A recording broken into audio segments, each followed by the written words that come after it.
What's going on, everybody? Welcome back to Simple Sports Hub, man, where we talk all things Washington Commanders football. Hey, news update. Let's talk about it.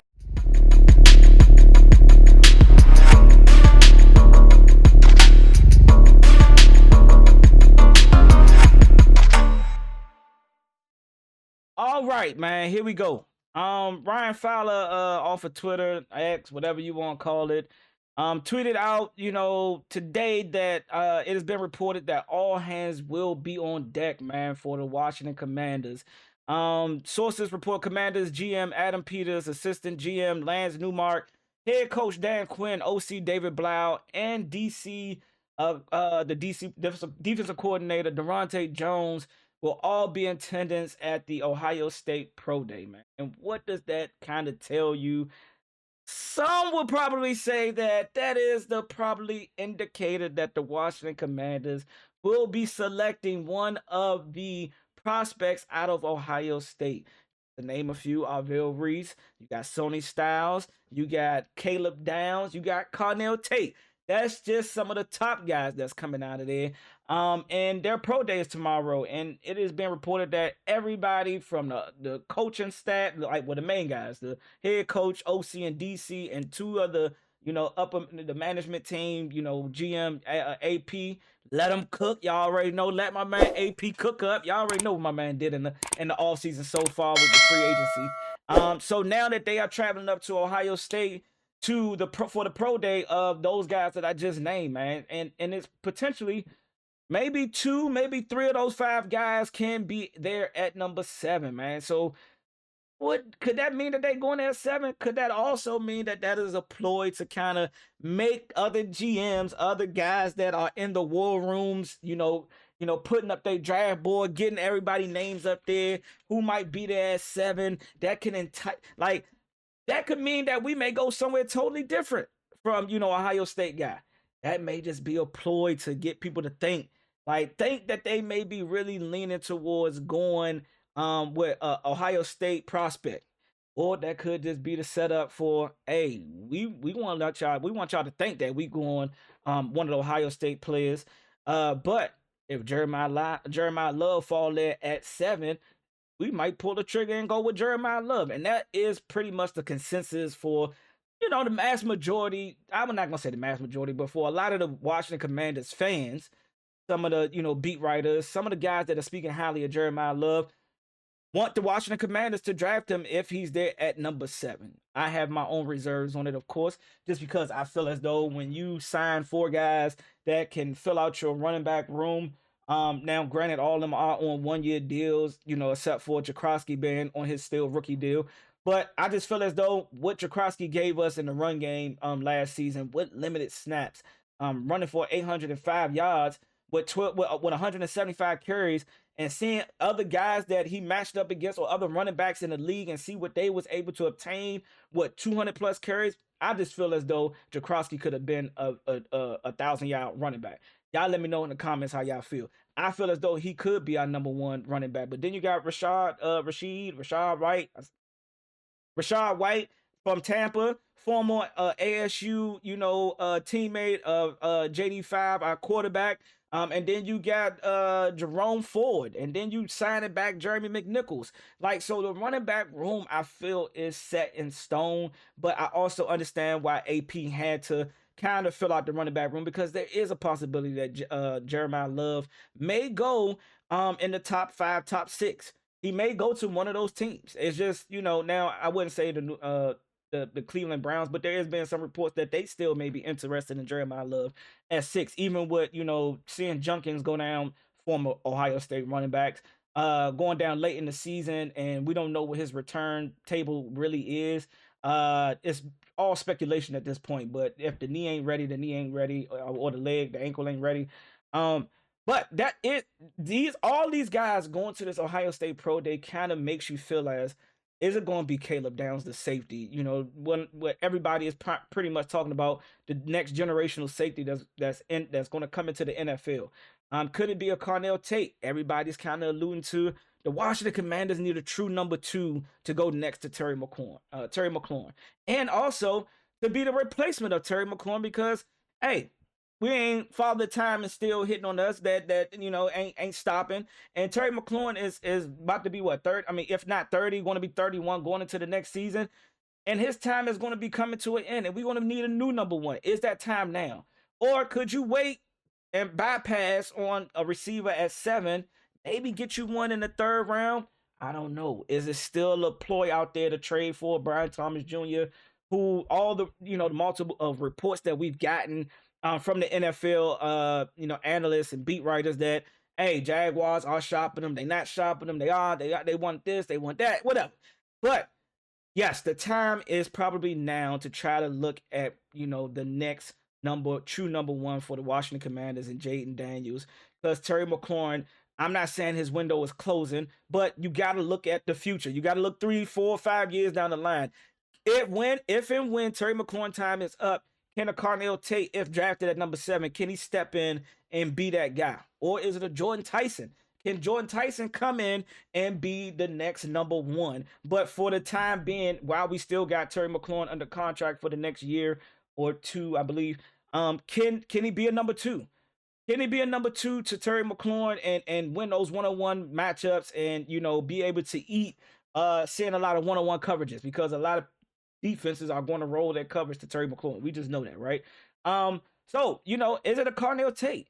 And again, like I go back to Caleb Downs, is it Caleb Downs being, replacing a Quan Martin who the fan base is totally out against? Like, hey, man, he got to go. It's no need for him to be on his team no more. He's the worst tackler in the NFL. When you go and look at his numbers is damn near up there with some of the top safeties as mixed tackles, but that's another topic for another day. But as is, can he be, can he come in and take over and it can be the cross and down show? You know what I'm saying? Is he a true free ranging over the top safety?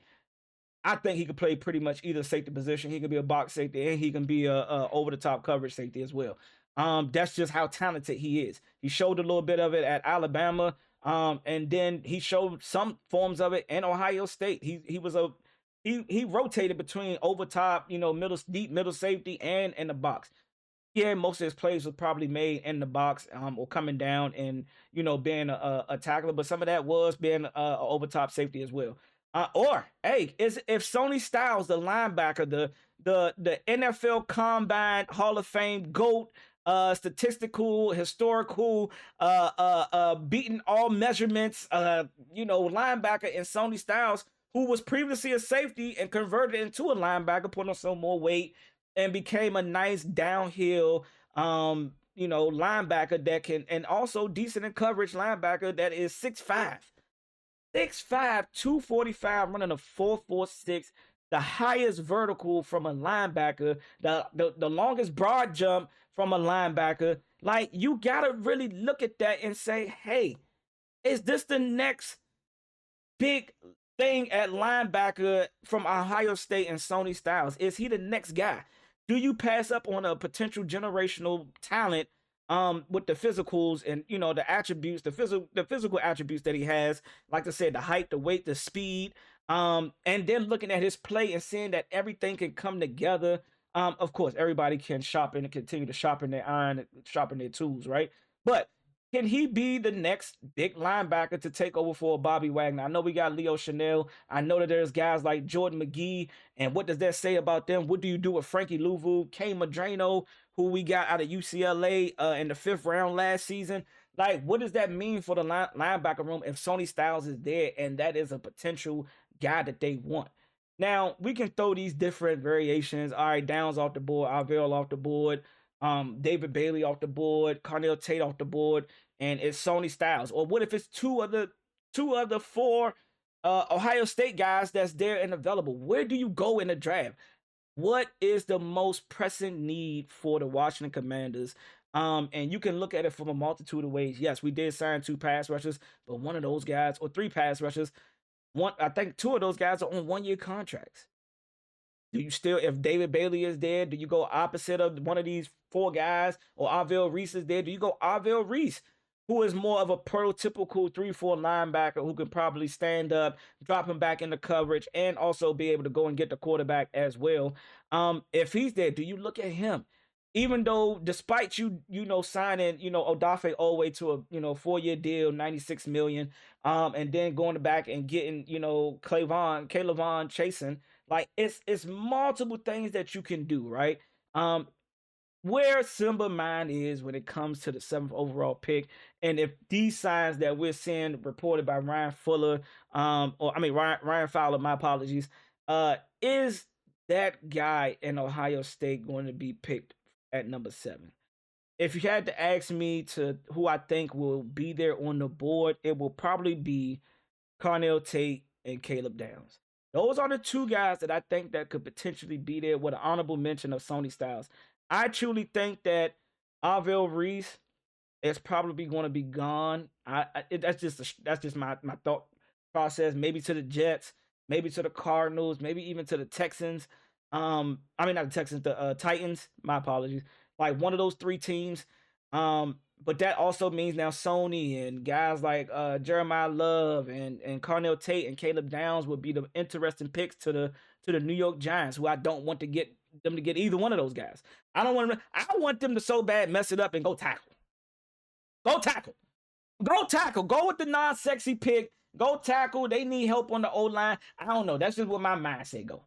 They got a linebacker. They just got Tremaine Edmonds. That don't mean that they don't need more.